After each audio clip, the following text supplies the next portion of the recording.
Hey guys and gals, Nary here from Drakewing Gaming, and some of you on Twitter, the Gaming Dragon. Today I'm coming back at you with a Let's Play episode of Tennis Ace, June's Path. So yeah, let's go ahead and jump right back into this big ball of tragedy, shall we? Alarm chain, you were up, and let's go. Alright. The doctors will tell him once he's awake. For now, I was told to go home. Visiting hours are over for today. What? So we're not even going to be allowed in? No, they're pretty strict about visitors in the inpatient ward. Only one family member is allowed to stay overnight. Everyone else has to go home. I'm sorry. I know it's not what you guys wanted to hear. We'll need to come back tomorrow. They said he'll probably be awake by then, so... Oh, that's a bummer. I guess I'll go tell the guys. I better do it now while they're outside. Less chance of Shuichi causing a scene. Akiyoshi-san? Yeah? There's something I haven't told you guys yet. I really think you should know. Wait, Jun-kun, if it's what I think it is, then may... Shake my head, trying as best I can to stay calm. I can't keep running away from it. Even if they end up hating me for it, I need to tell the truth. They deserve to know. The accident, I was feeling sick. I tried rushing home from the station. I didn't notice a red light.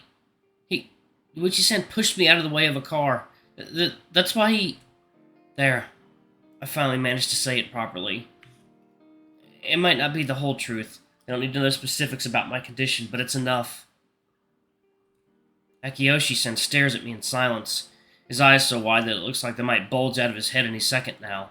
Saya-san looks away, fidgeting on her spot and biting her lip. Even if she talked about it not being my fault, it must hurt a lot to hear it said again. After all, how could it not? Oh man, I don't know what to say. I know it, I know it's my fault, and I understand if you'll end up hating me. I broke Yuichi-san. Akiyoshi-san shakes his head. He puts a hand on his chest, closing his eyes and taking a deep breath. I don't think so, and I don't think Aniki would think that either. But if anything, I think he'd prefer this over you getting hurt. It's just sad.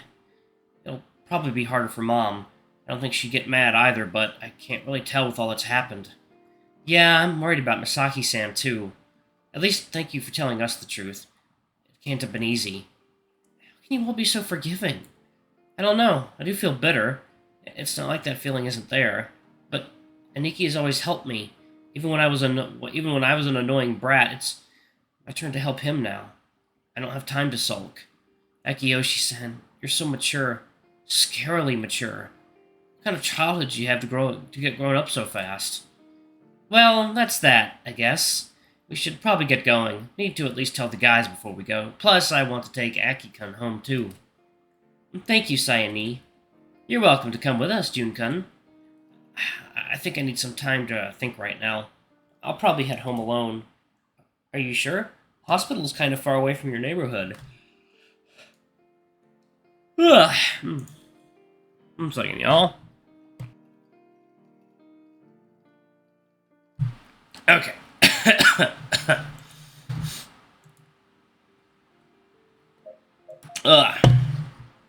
Still sick and still having a hard time getting over this damn runny nose. Alright. Yeah. Oh. That was my alarm. Heh. I got up a little bit earlier than normal. Yeah, I'll get a taxi. I'll probably need to tell my parents about what'll happen to when I get home anyway. I'll just talk to the nurses real quick to see if there's anything I need to do about these scratches on my elbow.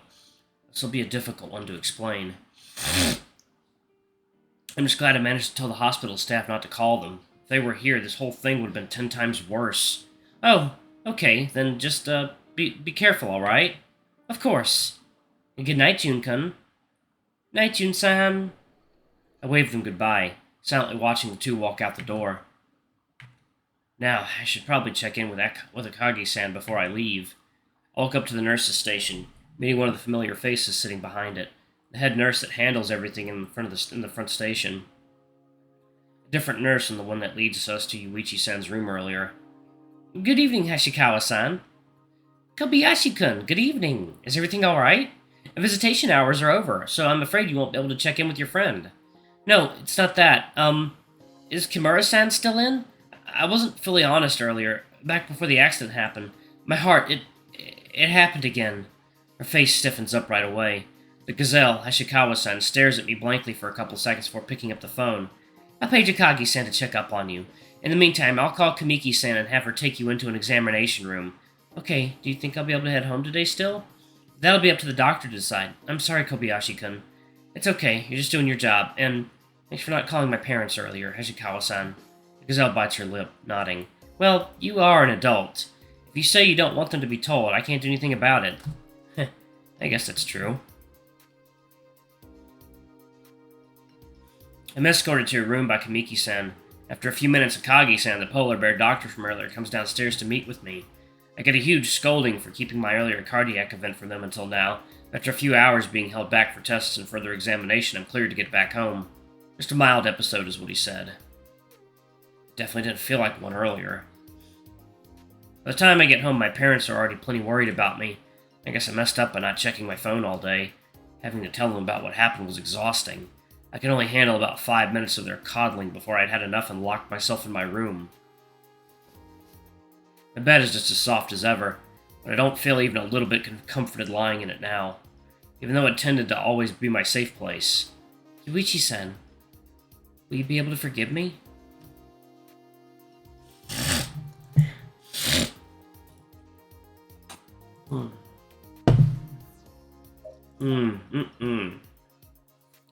Is it okay for me to go see you tomorrow?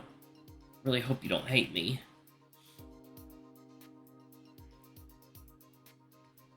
While I'm stuck thinking these things, all the day's exhaustion catches up to me at once. June 24th, Saturday. Sweetie, is everything okay? It's a little bit past 10. Aren't you supposed to be out already? Yeah, sorry, I'm coming out. Carp. I didn't notice how much time passed while I tried to fix my fur in the morning. I'm glad I have this spot right around one of my eyes. Makes it a bit easier to hide the fact I've been sleeping very well. Haven't been sleeping very well. Well, well, look who's finally decided to come out. Mom is by the kitchen counter, pouring herself a cup of tea. She looks my way as soon as she hears my door, teasing me with a smile on her face. It took a little longer than I thought it would to get my fur under control. It does look right about time to get you a trim. Maybe we'll schedule one for next week. Do we really have to? It takes so long. Well, of course it does. We have fur covering our entire body. Just be glad you weren't born a sphinx. It sure would beat having to get naked for a stranger just to have my fur trimmed. Huh, what's the big deal? I noticed Dad sitting by the kotatsu reading a newspaper. He speaks without even bothering to look up at me. It makes me wonder why they even make physical newspapers nowadays. Oh god, am I gonna sneeze? Yeah!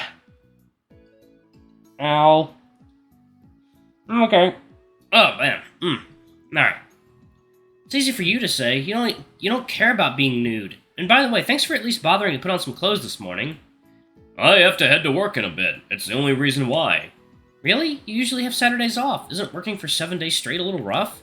Yeah, well, tell that to the asshole who decided to ram a storefront with his truck.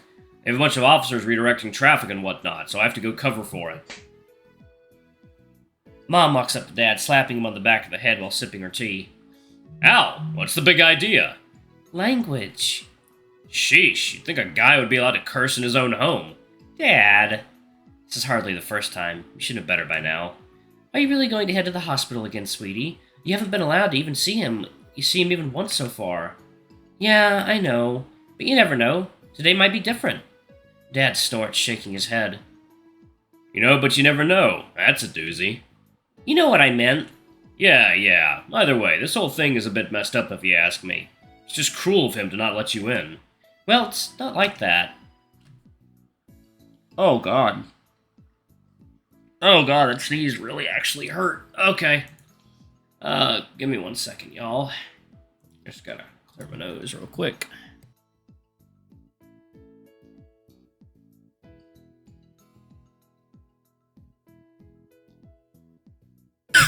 Alright, y'all, I'm back. Ugh. Coffee, drink the coffee. Okay. Okay. Alright, I'm back. Truth be told, I've been going to the hospital every day to try and see Yuichi-kun, but when I got to the hospital the morning after the accident, I found his family in the waiting room. Akiyoshi-kun was pacing around with a really annoyed look on their face while his mother tried to calm him down. Hi, morning. Kobayashi-kun, good morning. It's quite early. Yeah, I wanted to come by as soon as visitation hours started. Good luck with that. Honey, none of that. Is something the matter? Yuichi woke up a little after Aki left last night. He's mostly fine. He was talking and responsive for a while, but when he got the news, he agreed to the surgery, but he asked to be left alone. He kicked Mom out of his room in the middle of the night. What? Yes, well, I can understand that. He needs time to process it. Still, he's not allowing any visitors right now, so I'm afraid you might not be able to see him just yet. Oh. You know, you could try storming into his room and demanding he talk to you. Atsushi! What? That's what I'd do. Don't give your son bad advice. He'd only get kicked out of the hospital. Oh, that was almost sounding like a good idea for a second there. Just make sure you eat something before you leave. You don't need you fainting on the streets.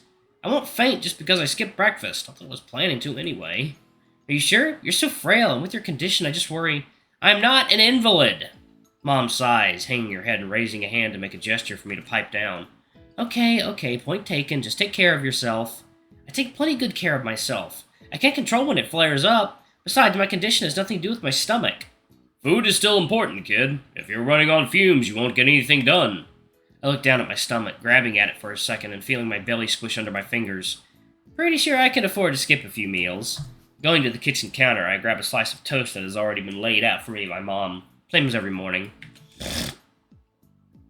Alright, I'm actually going to pause it right there. Thank you all so much for watching. Don't forget to like, comment, subscribe, ring that notification bell, and check out our Patreon if you can. It always helps. Anyway, I love you all, and I'll see y'all in the next video. Bye-bye!